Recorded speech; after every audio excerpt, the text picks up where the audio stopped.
Friends, welcome back to our channel. ఒక challenge. మీరు గనక ఈ వీడియో చూసి నవ్వితే మా ఛానల్ ని సబ్స్క్రైబ్ చేయండి.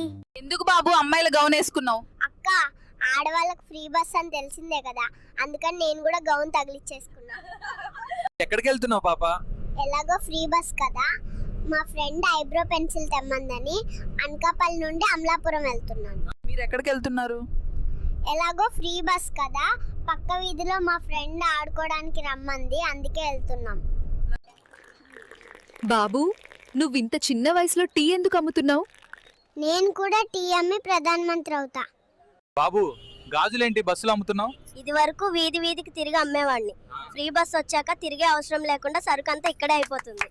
ఈ రోజు వర్షం పడుతుంది, పాఠశాలకు సెలవిస్తారా? దయచేసి నాకు సెలవు ఇవ్వండి. మీరు సెలవు ఇవ్వకపోతే నేను పోలీసులకు ఫిర్యాదు చేస్తాను. విరాట్ కోహ్లీ పెద్ద క్రికెటరా లేక ఎంఎస్ ధోని పెద్ద క్రికెటరా?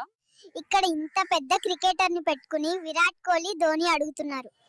నీకు అప్పుడే 2 పెళ్ళాలు ఉన్నారంట కదా, మొదటి భార్య గురించి నీ అభిప్రాయం ఏమిటి? నా మొదటి భార్య దేవత లాంటిది. మరి రెండో పెళ్లి ఎందుకు చేసుకున్నావు? రెండో పెళ్లి చేసుకున్నాకే కదా నా మొదటి భార్య దేవత అని తెలిసింది.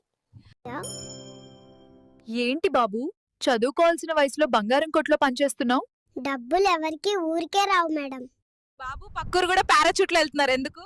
ఫ్రీ బస్ ఎక్కి తన్నులు తిని తిని ఒళ్ళు హూనం అయిపోయింది, అందుకే పారాచూట్లో వెళ్తున్నాను. పెళ్లి చేసుకుని ఫ్రీ బస్ లో ఎందుకు పారిపోతున్నారు? ఇది మా ఆడవాళ్ళ బస్సు కదా అని, ఇందులోకి మగవాళ్ళు ఎవరు ఎక్కలేరని. ఫ్రీ బస్ ఎక్కి పారిపోతున్నాం. ఎక్కడికి వెళ్తున్నావు పాప?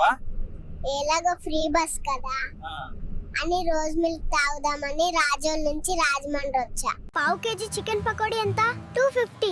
50కి రాదా? దాకా మొహం దానా, ఎక్కడి నుంచి వచ్చావే? ముందు బయటికి దొబ్బాయి. ఏం సార్, ఈ చాప్ తీసుకుంటారా? ఎంతకిస్తావు? 570 సార్. 30కి రాదా? ఎల్లరా కర్రీ మొహమోడా, ఎక్కడి నుంచి వచ్చావు? ఎరా, దొంగ పెళ్లి చేసుకున్నావా? వెనకాల బలంగా ఉందా? వెనకాల ఎంత బలంగా ఉందో నువ్వే చెప్పాలి మామ. అమ్మో, నా కూతురు. ఓరే అయ్యా, ఎప్పుడు చూసినా కష్టపడతానే ఉంటావు, పెళ్లి చేసుకోవచ్చు కదరా? మనలాంటి కష్టపడే రైతు బిడ్డలకి పిల్లని ఎవరిస్తున్నారు బాబాయ్? రేపో మాపో పెళ్లి చేసుకోవాల్సిన వాళ్ళు కదా, మొహాలు అలా మార్చుకున్నారేంటి? ఆ డబ్బా మొహం గడితో నాకు పెళ్ళేంటి? ఆ జిడ్డు మొహం దాన్ని నేను అసలు చేసుకోను. బాబు, మీరు ఎక్కడికి వెళ్తున్నారు? మా లవ్ సక్సెస్ అవ్వాలని దుర్గమ్మ తల్లిని దర్శించుకోవడానికి వైజాగ్ నుంచి విజయవాడ వెళ్తున్నాం. ఇక్కడ మీరు అందరూ ఏం చేస్తున్నారు? ఇంట్లో నాన్ వెజ్ వండమంటే కార్తీక మాసం కాకరకాయ అని చెప్పొచ్చున్నారు, అందుకే మేమందరం ఇక్కడ బిర్యానీ తింటున్నాం.